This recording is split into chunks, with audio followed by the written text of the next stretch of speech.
semuanya, perkenalkan kami dari kelompok 2 akan membahas mengenai amandemen Undang-Undang Dasar tahun 1945 yang terdiri dari sejarah, tujuan, serta dampak dari setiap amandemennya. Sebelumnya, perkenalkan nama saya Gustiari Nafia Argadina. Saya Siti Auliawati. Saya Selamat Latifah. Saya panggil aja Pak Nepi.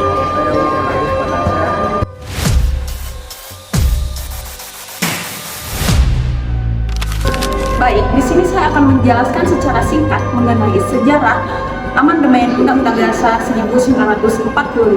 Sejak Indonesia merdeka pada tahun 1945, Undang-Undang Dasar 1945 menjadi pedoman tertinggi dalam kehidupan berbangsa dan bernegara. Namun, seiringnya perkembangan zaman, banyak hal dalam Undang-Undang 1945 yang dianggap tidak lagi sesuai dengan kebutuhan rakyat dan sistem demokrasi modern. Kenapa? Karena setelah masa reformasi tahun 1988, bangsa Indonesia melakukan amandemen terhadap Undang-Undang Dasar 1945 sebanyak 4 kali pada tahun 1999 sampai dengan tahun 2002. Tujuannya untuk memperbaiki sistem pemerintahan agar lebih demokratis, membatasi kekuasaan presiden, serta memperkuat hak rakyat.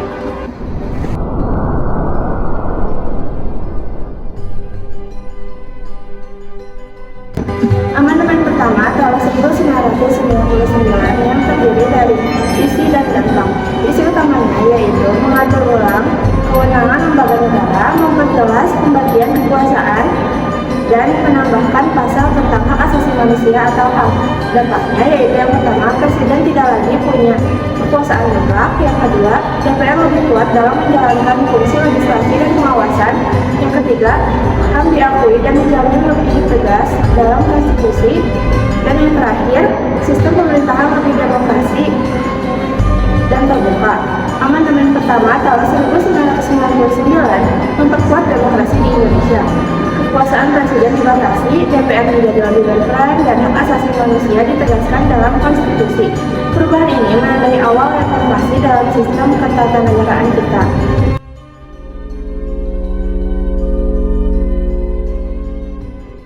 Amandemen kedua tahun 2000. Isi utama membentuk Dewan Perwakilan Daerah atau di DPD, memperkuat otonomi daerah serta mengatur pendidikan dan ekonomi nasional. Dampaknya, daerah punya hak mengatur wilayahnya lebih luas atau otonomi daerah. Lahir DPD sebagai wakil daerah di tingkat nasional. Pendidikan dijamin negara dengan anggaran minimal 20% dari APBN atau APBD. Sistem ekonomi lebih berpihak pada kesejahteraan rakyat. Amandemen kedua tahun 2000 memperkuat posisi daerah dan menegaskan pentingnya pemerintah pendidikan dengan lahirnya DPD dan kebijakan otonomi daerah.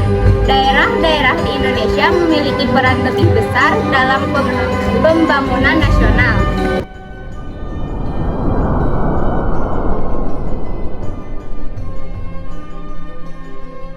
Amandemen ketiga 2001. Isinya mengatur pemilihan presiden dan wakil presiden serta memperjelas hubungan antar lembaga negara.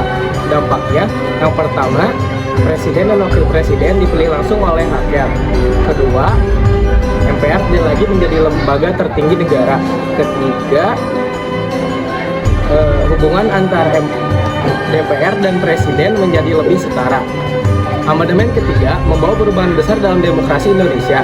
Rakyat kini memiliki hak langsung memilih presiden dan wakil presiden. Kekuasaan tidak lagi terpusat tetapi saling mengawasi antar lembaga negara.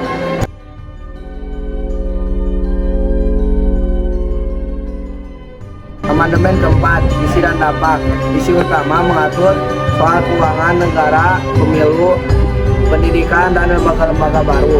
Dampak, lahir Mahkamah Konstitusi MK dan Komisi Yudisial KY.